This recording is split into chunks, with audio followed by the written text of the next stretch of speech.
What's up guys, this is Cher talking, welcome back to my channel. On today's video, I'll make a full review for the Romancing Festival Julian banner that brings 5 new styles for Romancing SaGa tree.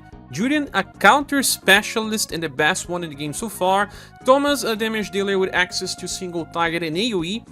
Ellen, a multi-attack purpose for both remembrance and hard challenges. Sarah, a bow user that works for remembrance and serious challenges. Leonid, a damage dealer that does not need BP and has many chase mechanics. Now, we start talking about Julian since he gave the name to the banner, and he is the most hyped unit of recent times. Well, Julian is a very special unit because of the way he works. He's a different type of tank that this game haven't seen in a while.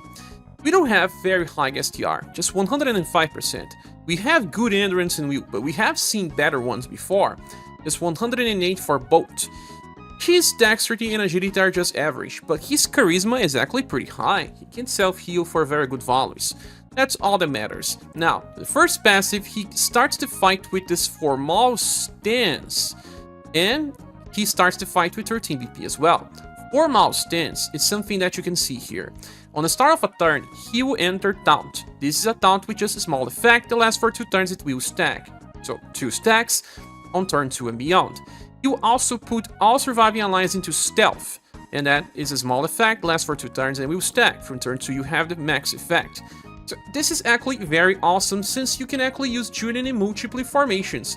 When he's taunting, he's already drawing more enemy attacks toward himself, and when you are applying stealth to other characters, you are also reducing their chance of being attacked again and increasing it further to Julian. So, very nice, and if you are using Rising Phoenix EX formation or Rising King, you are already increasing your chance of being attacked by quite a lot. It's also important to say that no other unit has such an effect. Some can taunt even 4 times for a 4-turn effect that stacks, but actually applying stealth is even better because it's stealth on 4 units, so you are increasing your chance to be attacked by quite a lot. Then, when you are attacked by direct attack or indirect attack, you always get 1 BP. That's super important to his gameplay. Also, when being attacked, he will grant himself this attack boost that increases damage potential by 20%. Lasts for 2 turns and stacks. He will also buff all surviving allies STR by 15%. Does not matter if it's a direct or indirect attack, like his BP generation. So just by being hit, Julian makes everyone stronger. This is similar to what you get with Rag Robin, that gets STR all the time, but it's being distributed for everyone, including himself. Now, when he is attacking, he grants himself a defense boost that applies 20% damage reduction, lasts for 2 turns, and stacks. Since he can attack multiple times via counter, this will be very effective.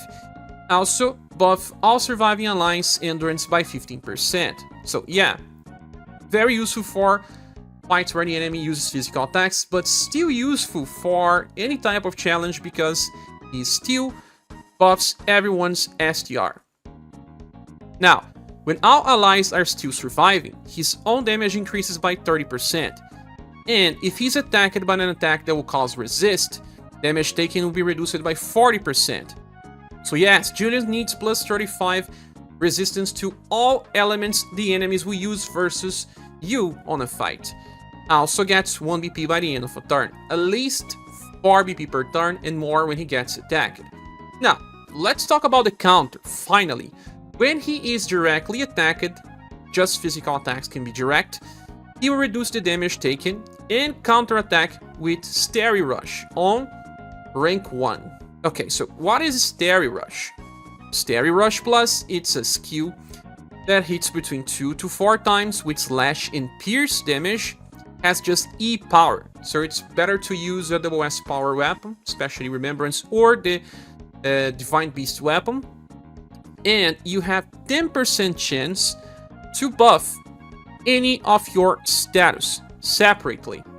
Buff value would be just 15% because it's rank 1. So it's good and all, it's just for himself, but not really reliable. Just treat this as an extra. The best thing about Julian is how he applies defense boost when he's attacking. When he's countering, he will also apply the defense boost. Imagine this damage reduction stacking so many times that Julian gets into a very good level of defense, and if the enemy is using direct attacks, the enemy is using physical.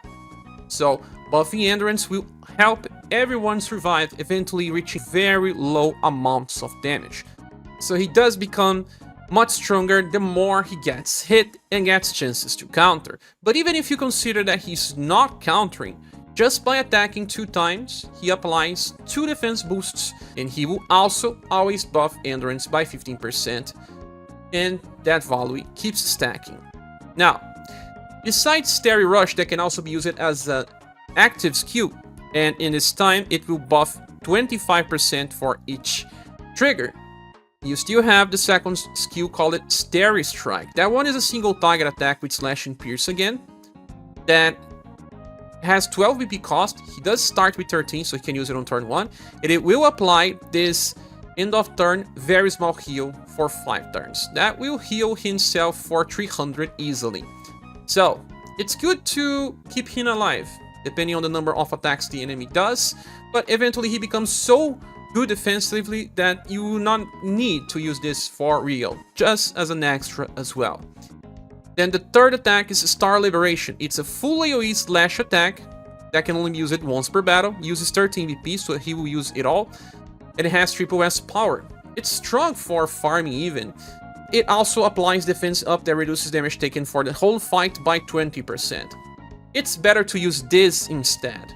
And then eventually, if the enemy actually uses way too many indirect attacks and you are taking too much damage, you can use Starry Strike, for example. Just remember that you get 1 BP when you get hit, doesn't matter if it's direct or indirect. It actually builds up for very good amounts of BP. And after you use it Starry Strike, you can use Starry Rush as a command. It will be easy to use. Now, why is Julian so good? Most of our counter units were always designed to be soloers, or to just be capable of doing almost all damage. They don't care about friends, usually. For example, Bertrand. Well, Bertrand, in both of his styles, he becomes super defensive, but just for himself. And he can self-heal, he gets many attack boost and defense boost, scales super well. You can place in the center of a Rising Phoenix EX formation and break some people that buffs him on the start, gives him some buffs, defenses, and then all of your allies can die. And then Bertrand will eventually solo. I believe most tanks were designed like this in UniverSe. That's the same case with Galahad. That can do the same. Galahad becomes extremely defensive by use of his counter via inheritance, Freeze Spike. Gives him so many defense boosts and self-heals that no one else in the party matter. It's even better to just allow him to be the only survivor, because all enemy attacks will be moved towards Galahad. Same as Bertrand. And I can tell the same thing about Cornelius. Cornelius, in his latest style, is such a big counter unit, but he also has the same problem. Even if he taunts, he's not a very good party member. He wants everything towards himself. He gets stronger the more he attacks, and damage scales as well. So, all of these counter units were designed as solo damage dealers. Julian is different. Julian wants to play the full party game, where he will allow everyone to survive better, and everyone else can help he become better as well, by applying status buffs, other defense boosts, by debuffing the enemy, by giving more BP, whatever. He will help the party survive. That's why he's so good, and people really hype at him, and it does have a reason to be such a good player.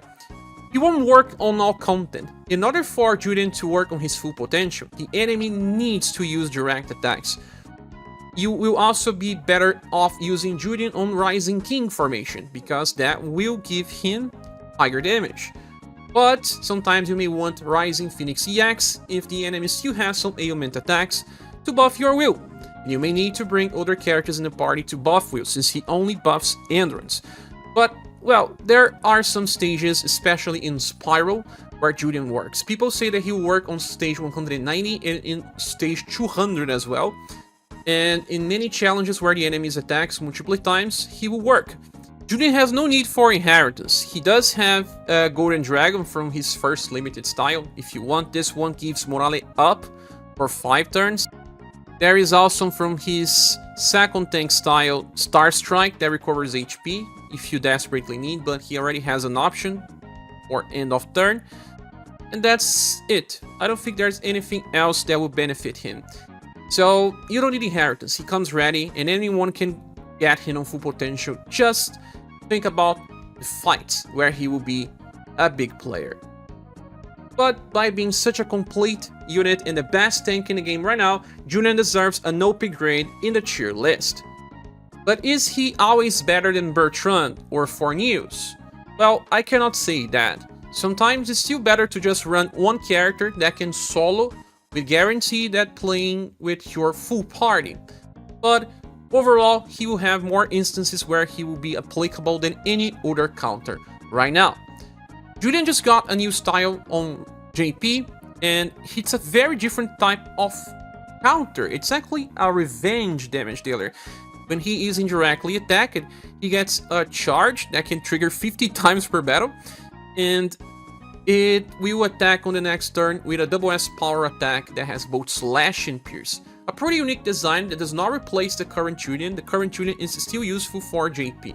So you are not losing the character in the long run, he stays relevant in the future. The next character is Thomas, and he's a hybrid unit with access to Earth spells, so he will need a nerf spear. Good thing we have one for free during the event, you don't need to farm or forge one. He only has 105% SGR and intelligence.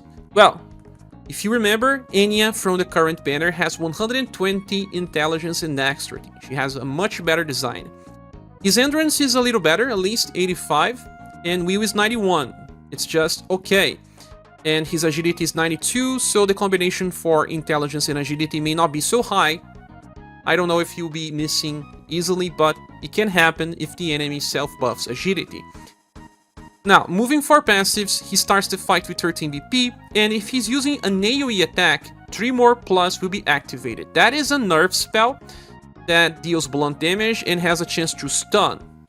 The chance is low, and it won't attack flying enemies. You have to remember that. Power is just C on rank 1, is not that strong, but it can be used for farming, and I'll explain later. Then, if he is using a single target attack, he will follow up with Heavy Pike. Heavy Pike is a pierce attack that uses STR and has B power, although it's pretty close to A, rank 1 as well, and recovers the user HP by around 1.2 thousand. That's very nice for boss fights because it's a guaranteed chase with HP healing. Some characters had guaranteed A power chases, but didn't have many extra effects, and he self-heals, he will stay alive. Then he boosts AoE attacks by 40%, and when attacking with single target attacks, he grants himself a defense boost that decreases damage taken by 15%, lasts for 2 turns and stacks, and also recovers 1 BP. So, when attacking, you always chase. That means that you effectively have 4 BP per turn, and if you are using him for boss fights with just one enemy, he will be granting himself 2 defense boosts. Then he has Spear Finis, increases damage by 30%, reduces damage taken by 30% as well. So he will not take too much damage. His endurance and will are good enough to survive well, especially on Remembrance where he's gonna be used most of the time. For our skills, we have Rock Stings Plus. This is a single target attack with just 2 BP cost, and it has C power. It has a chance to stun, and also a chance to debuff endurance and agility from the enemies. Well, debuffing endurance does not help much, usually, but debuffing agility could be useful if the enemy self-stacks too much agility and tries to evade or to go before you all the time. But that's just a 2 BP cost attack. He can actually use this and still store 3 BP. The second one is White Lightning, and it's a triple S power attack with 12 BP cost that before attacking, it will reduce the enemy endurance by 30%. It always reduces the enemy endurance. It's not related to intelligence. Then he will buff his own STR by up to 40% on max level, and then he launches an attack. This attack will feel more in line to a 4S power attack. That's the cost of some 4S attacks anyway. And at least the endurance debuff will help some of your other characters do more damage. There's just a problem here. You'll be buffing your STR, right? The good thing is that he will chase with heavy pike. That will feel like this character is attacking with a 4S attack and still having a chase that is pretty close to a power. And he gets 5 VP back effectively. But after you use White Lightning, you will want to use either a normal attack or you can amplify from his first Platinum style, Sweep. When you amplify this, it becomes free. E-power with a chance to stun. Well, the chance to stun doesn't matter anyway, but it's a little stronger than a normal attack. And you should use this rotation because you'll be buffing your STR. Rock Sting is a spell. Spells use intelligence. If you are buffing your STR, you want to use a physical attack again. But when you consider, even when you are using a B-power attack, you are always chasing with that B-power attack, Heavy Pike. So damage scales super well with this character.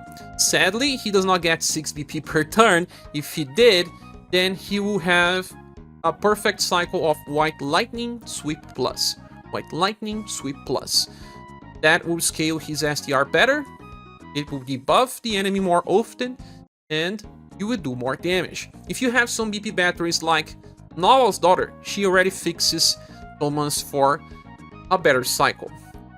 Now, his third attack is Petra Crash. It's a spell again, and it's an AoE blunt attack with S power and 13 BP cost.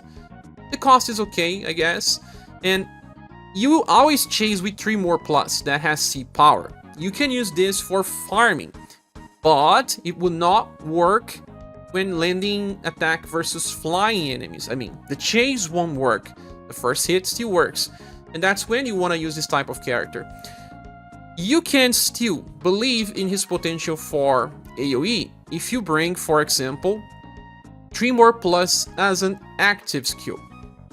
3 more plus when you amplify becomes a C power attack with 15 mod. 15 mod is just the start of C power, but you'll be attacking 2 times with 3 more. The second attack is only on rank 1, so there's some limit.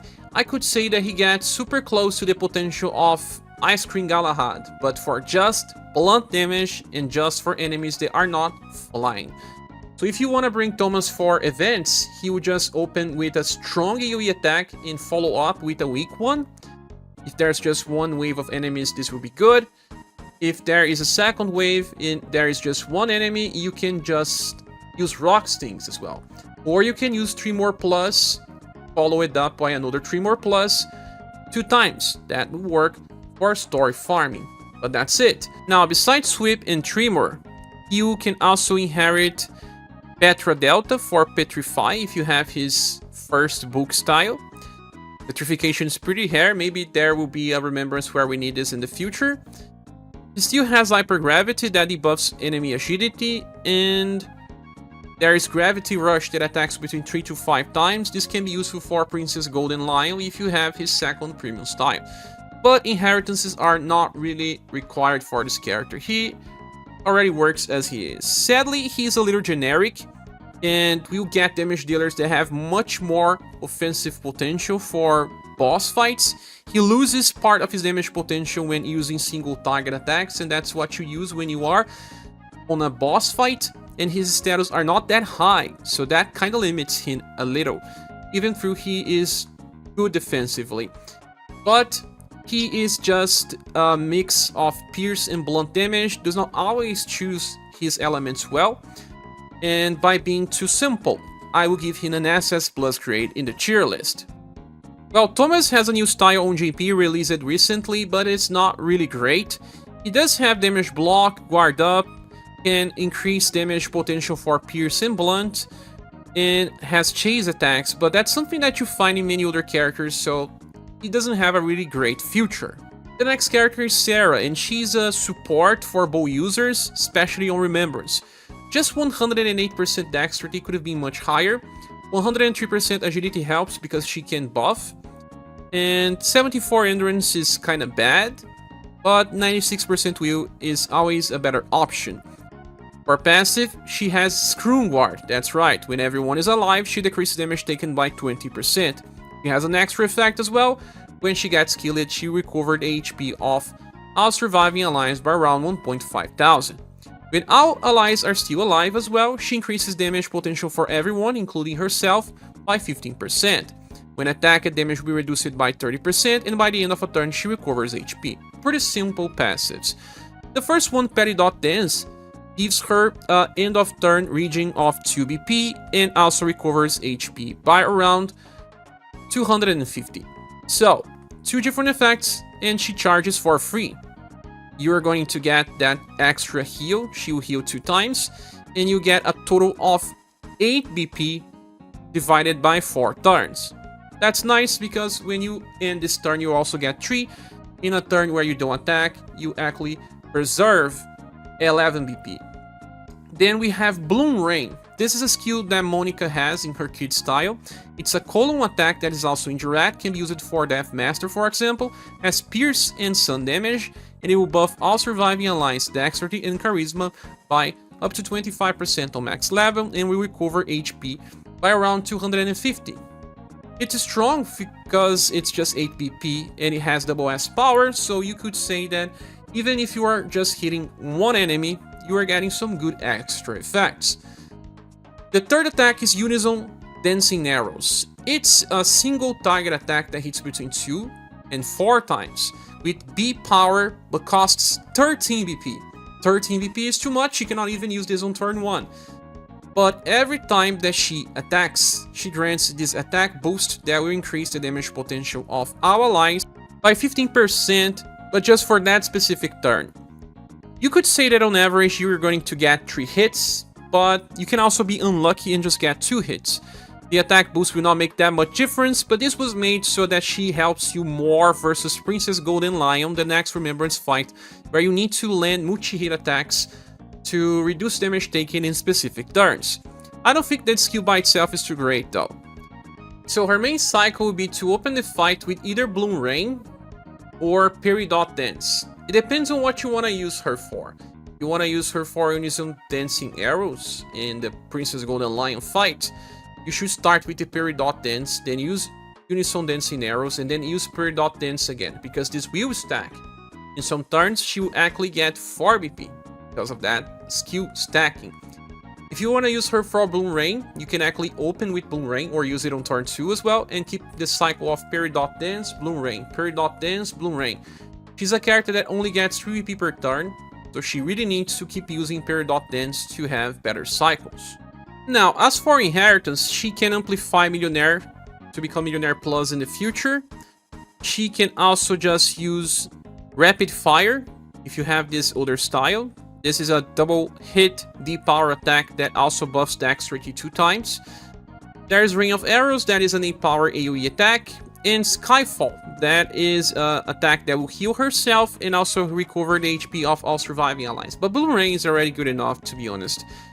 There is also her Star Glitter that removes debuffs applied to the team and casts Guard Up Medium. And she will be able to use this every 2 turns, so you have the Scrum Guard and the Guard Up Medium effect. You are desperately in need of extra defense on Remembrance, and if you have this older version of SaGa, this can actually work. But in the end, this SaGa just works as she is. She has some support.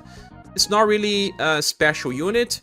I do believe that LaBelle and Liz are still the best companions for Remembrance, but she adds more by adding resistance to the party, and buffing and healing are always welcome. The character is a little limited and doesn't see utility in real boss fights, hence why I believe she deserves just an SS Plus grade. Sarah has a recent style on JP where she has 13 BP on start. She can use this flower circle arrow that has 4S power and 89 mod, that's super high. And then she enters a charged stance where she will just use the same skill as her current style in the next turn for free. So it's good because this skill is fast, and I forgot to say that.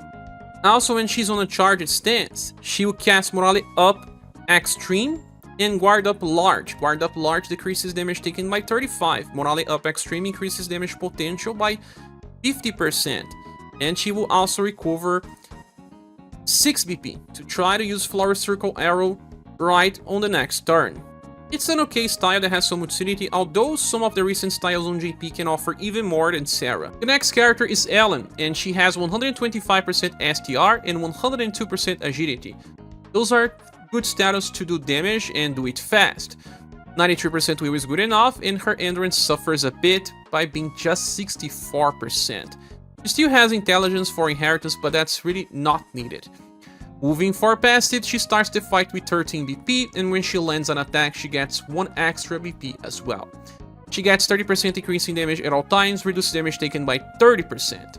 And now comes the special passive when she attacks with direct attacks. She has a 50% chance to trigger a defense boost that will decrease damage taken by 15% for the whole squad. This can stack and last for 2 turns, but it's just a 50% chance to trigger. Okay, not reliable. On average, you get 1 effect every 2 turns. But even then, I don't know. We just got a character called Elizabeth. And Elizabeth's not even the best type of support, but a very good one, where she applies defense boost, decreasing damage taken by 10% as a guarantee, and she will also stack this 2 turns, and she has a 50% chance to chase, and that chase will also apply this defense boost. But Ellen can chase as well, and that's when we will discuss later. Besides the defense boost, she has a chance to trigger an attack boost that will increase damage potential by 10%, last for 2 turns, can also stack, but only when using indirect attacks. And yeah, indirect attacks will come with her chase. Now, first skill is called Garnet Dance. That is a support skill for free that will recharge 4 BP and give her this chain attack called Yo-Yo Plus for 4 turns. But it's actually just 3 turns because the first turn is also accounted for. But what exactly is Yo-Yo Plus? Well, in global it's different, but seems to be bugged right now as a chase, because it was buffed in her past style to become Slash and Blunt. In JP, it's just Slash. It will attack 2 times with E power, so having a double S power weapon will be better than using a forged one. It buffs STR by 15% in each hit when used as a chase. As a main command, will buff 25% on max level. So double hits with E power is similar to an A power chase. Sadly, she needs to charge in order to have this available, so she is losing 1 turn where she does not do damage. But she charges PP, and this can be interesting in one of her main gameplays via inheritance. The second skill is Double Swipe Plus. This is a single target attack that hits random enemies 2 times, and when the attack lands, there is a chance to debuff the enemy endurance by 15%. Hence why she has some intelligence, but that value is very bad. She will miss this most of the time anyway. Double C power attacks, it's very close to what you get as an SS power skill. Now, the third one is called Garnet Bola.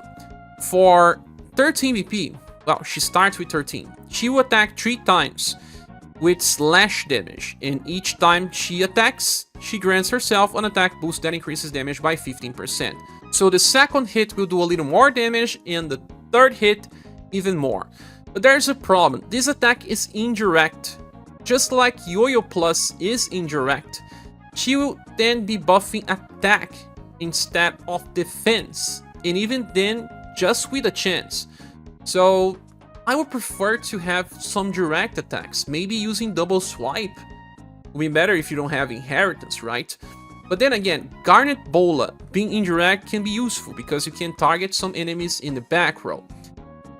But as a skill, it's not as good as it could have been because we have Vandalize Plus in the game. That's a 3-hit attack with the power as well. It's for great swords, and Kumi, Silver, and Actor can use. And it costs just 10 BP instead of costing 13. I know, she has this attack boost that will also benefit her chase of that Yo-Yo Plus if you have it. So, kinda makes sense, but she seems to need lots and lots of BP to have a very good cycle, right? And that's when Inheritance comes into play. She's much better if you have gotten her latest style. The latest style have this skill here called Saturn Blade. That is a column attack. This time it's direct, so you can trigger the defense boost. You can only use this 5 times per battle though. And as soon as she lands the attack, she grants herself this end of turn BP recovery. Okay, this is permanent in the battle. So you get to a point where you open with Saturn Blade, and then you go and use your Garnet Dance. You will get some extra BP and the extra chase attack. On turn 3, you can already use Saturn Blade again, and that will keep giving you more and more BP, up to a point where you'll be able to use all of your Saturn Blades, and then after that, you will be able to cycle perfect Garnet Bola and Garnet Dance. And sometimes you have 5 hits, 3 coming from Garnet Bola and 2 coming from the Yo-Yo Plus chase. It's a very strong type of damage, but it takes time to build. Yes, a lot of time. You can spend 10 turns to reach the max potential, and by the time you do that, well, the fight might already be over. But I have to say that even when using that cycle, you get some good damage. It's double S power, and it will have a chance to trigger your defense boost. That's much more valuable than triggering attack boost. And then, damage will be nice even if you are not on full potential.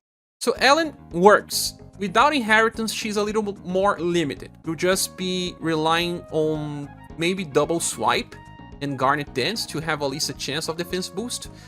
I know that on Remembrance you can restart till it works, but even then, it may take way too many reruns of the same fight in order to make the character.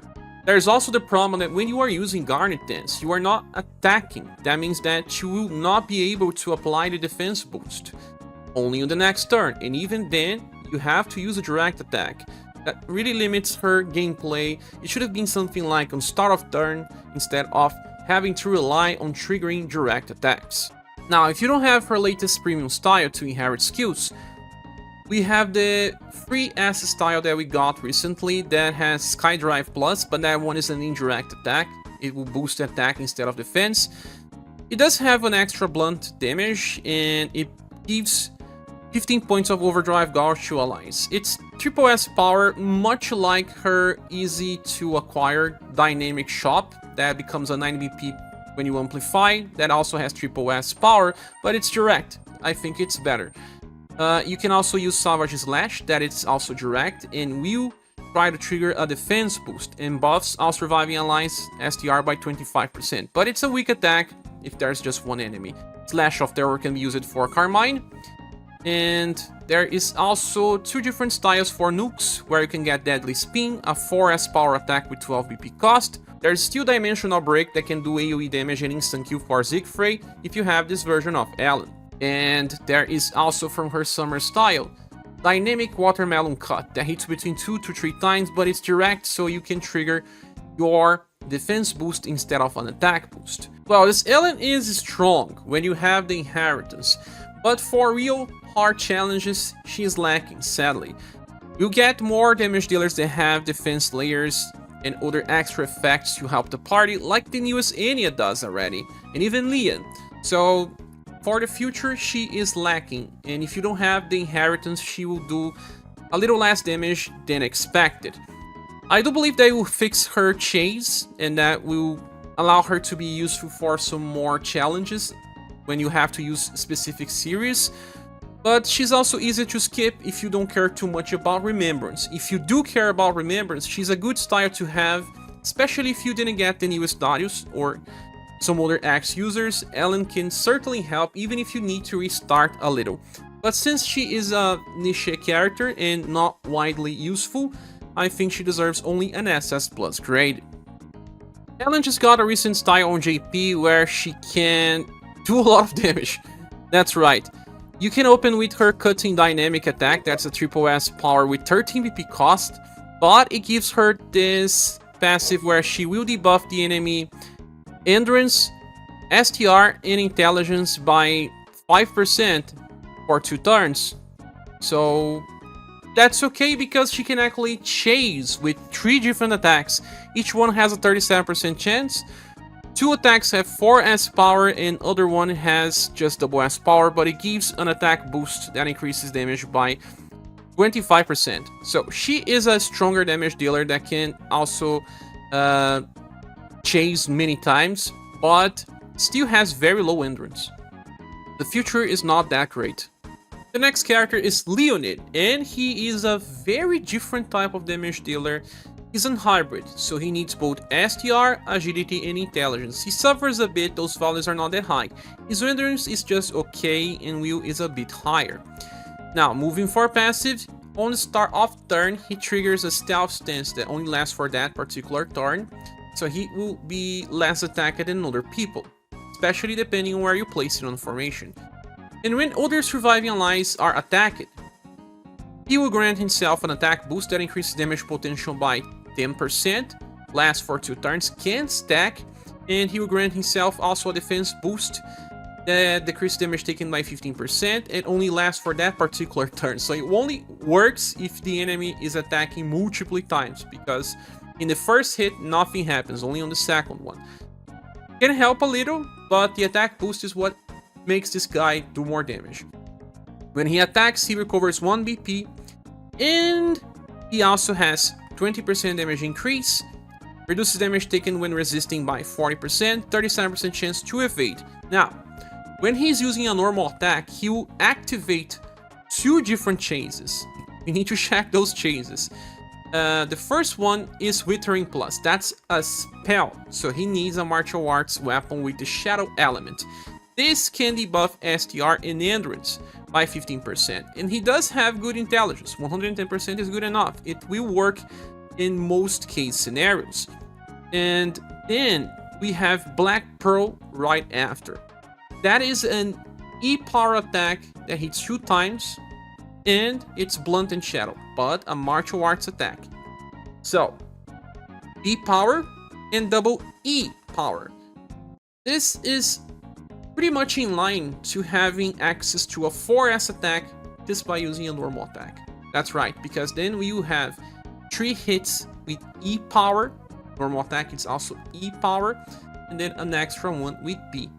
That's pretty much what you get with entry level of 4S power, but you require to have a specific martial arts weapon with shadow element. That's not much of a problem now that we have the prismatic weapons. So that enough is already awesome, but why is it locking on using normal attacks? This kind of restricts this guy a little. But then, when you are attacking with either spells or skills, normal attack is considered a skill. Euthanize Plus has a 50% chance to trigger. What is Euthanize Plus? Well, this is a double S power attack, that's a spell, and it will reduce the enemy intelligence by 25% and buff his own intelligence by 30. It always debuffs the enemy, there's no chance, so that's actually pretty good. We don't have many large debuffs, and using this as a chase is good. It's not a guarantee, but he can even use this as a command. So 4S attack, entry level, and even a chance to do a chase. Good enough, Leonid. Now, for skills, you still have Glass of Blood. This is a support where he will get this heat up that increases damage potential by 30%. This can only be used once per battle. Will also recover his HP by around 1.2 thousand, and it will grant all other surviving allies revitalize 1. This has a recoil of 10% of all other surviving allies' HP. It's not important. You have to also spend 3 BP, that you always have, since you need to use this on start of fight. Just look on what this does. By the end of a turn, all of your characters will have a 25% chance to trigger an HP heal of around 1.2 thousand, and they will also recover 1 BP. 25% chance to trigger, it's not reliable. It's not. And 5 characters, you can say that you get at least 1 to trigger every turn. Is that really great? I don't know. If I cannot rely on my healing, I prefer to not even use it. At least that's me. But at least he gets 30% damage increase and self-recover, right? Then this also only works on other surviving allies. Just remember that. He does not get this. Second skill is Euthanize Plus. That's a spell. And it's double S power. It will reduce the enemy intelligence now by 30% because this is on level 99, and will buff his own intelligence by 40%. So, pretty awesome if you use this as your command. But then, you have a chance to chase again with Euthanize. So you have 2 Euthanize Plus, and you can buff your intelligence by 40% and then 40% again, and debuff the enemy by 30% and then 25%.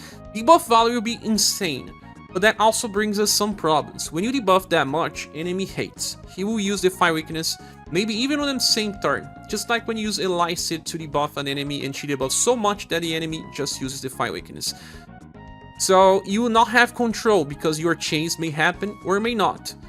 But if the enemy secretly does not have Defy Weakness, I don't know why, because all of them have, it will be awesome. And, well, if it's an enemy that self-buffs, it may not try as much Defy Weakness because you're using this as a countermeasure. But, again, if you are using Euthanize and you get a chase, you have high potential of 4S damage. But it's not a guarantee. When you use a normal attack, you have a guarantee of higher damage output.